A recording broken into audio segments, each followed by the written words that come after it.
Then when we actually look into the pages of the Bible, this so-called holy book, we find nothing but destruction and chaos and contradiction. Now we are told by the religions that man has two natures, good and evil. This is particularly brought out in the three major religions of the world, and specifically Christianity, Judeo-Christianity, that we have two natures, good and evil. One is then compelled to ask why God would instill such propensities in His own creations, who are meant to be made in His image. And if there's a point to that decision, what is it? We read that God created man and woman. This implies that God is not Himself man or woman. Yet the religions all over the globe consistently and constantly depict and refer to God as male, even when, as in the case of Hebrew, the name for deity is of feminine gender.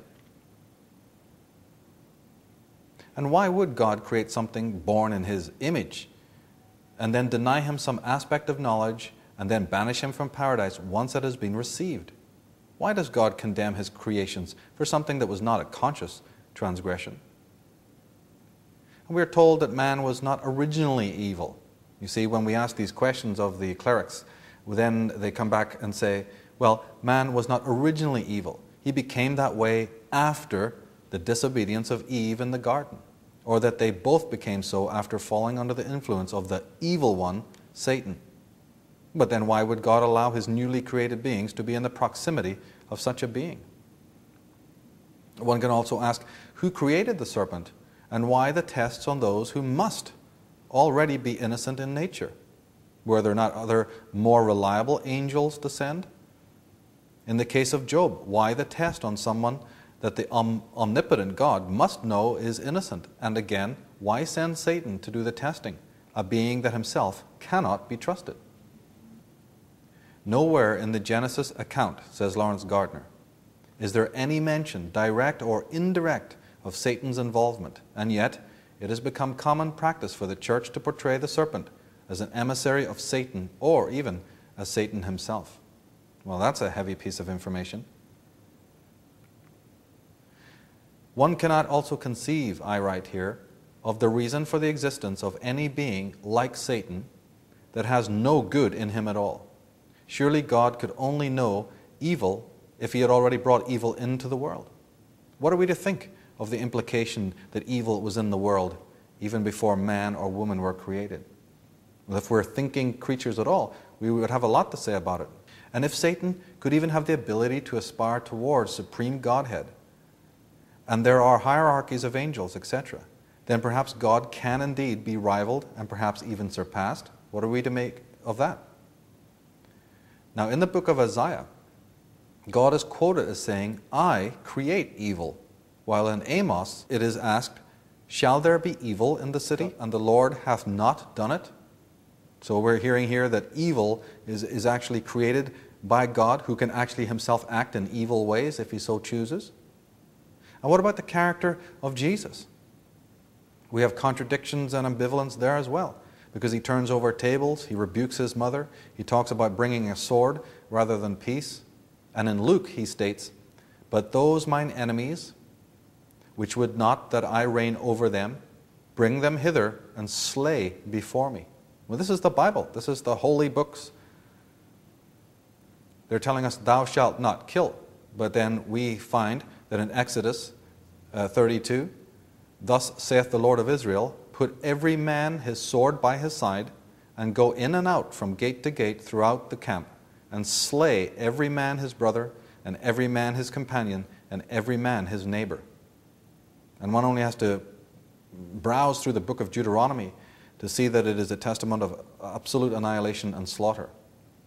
The prohibition against killing, thou shalt not kill. We find that this was broken by the massacre of the Canaanites and others. The pronouncement and prohibition against stealing, thou shalt not steal. We find that this was broken when the Israelites robbed the cities of their enemies. And thou shalt not covet the property of a neighbor. That was broken when the land was confiscated. Now, if it is true, as the Bible declares and theologians state, that the sin involved Adam and Eve being made conscious of their nakedness, does this mean that God and the serpent and the others were clothed? We also find that God told a lie. Eve did eat off the tree, but did not, as was warned, die. So how and why would a God that puts such currency in morality tell lies? I mean, it's just verbatim. If you can read it, there it is. Eve will die if she eats off the tree. Now we read that Cain, after slaying Abel, is banished forever by the Lord, but is then endowed with the mark to prevent anyone from slaying him. But why would the Lord want Cain's life spared? How would anyone know Cain's past deeds and want to kill him? And how could any mark matter one way or another? Is there a mark that denotes that one has committed fratricide? And furthermore, who would be in a position to kill Cain, since he and his parents were supposedly the only beings alive? Why does God create mankind and then, lamenting its supposed evil nature, proceed to destroy all his creations?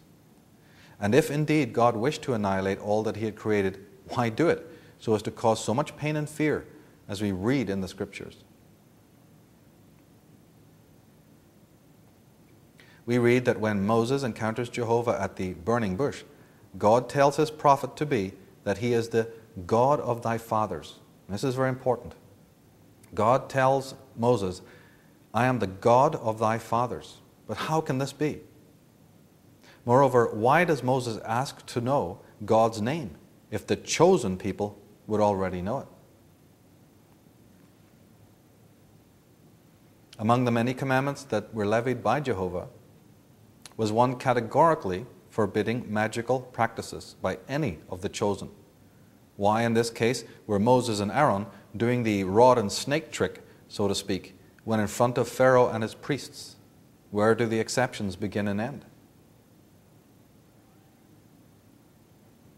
And why does Jehovah, who summoned Moses to secure the freedom of the chosen people, then, quote unquote, harden Pharaoh's heart to prevent their easy release? I mean, you're going to all this trouble to send your prophet in to release the chosen people, but the Scriptures then say that in this incredible game of chess, God himself hardens Pharaoh's heart to make it all that much more difficult. And why do we read of Jesus experiencing baptism from John? We take this as a given, but wait a minute. Why would the sinless Son of God need to go through a ritual reserved for the sinners seeking repentance and conversion? Why indeed? And Jesus himself wrote nothing, either of his own biography or his doctrine. Now, was such behavior consistent with someone who cared about the future or who was bent on founding a new global religion? I think not. Jesus also openly rebuked all public prayer. So why was this made a staple in later Christianity? Now, the American president, Thomas Jefferson, who had also studied these matters, has something very fascinating to say about the subject of Christianity. He says, and I quote, I have examined all the known superstitions of the world, and I do not find in our particular superstition of Christianity one redeeming feature. They are all alike founded on fables and mythology. Millions of innocent men, women, and children, since the introduction of Christianity, have been burned, tortured, fined, and imprisoned. What has been the effect of this coercion? To make one half of the world fools and the other half hypocrites, to support roguery and error all over the earth. He also says in another place, the clergy converted the simple teachings of Jesus into an engine for enslaving the world, and adulterated by artificial constructions into a contrivance to filch wealth and power to themselves. These clergy, in fact, constitute the real Antichrist. Now that is absolutely fascinating coming from such a famous historical personage. He's not only referring openly to Christianity as a superstition, but he's also saying right here that the whole Judeo-Christian paradigm is a contrivance. He's also making it clear that one can be against the institution of religion, of Christianity, but obviously glean something important from the teachings of Christ. Here we have the works of a man, an individual, a highly enlightened being. That's a totally different understanding than the bastions and the institutions and the dogmas.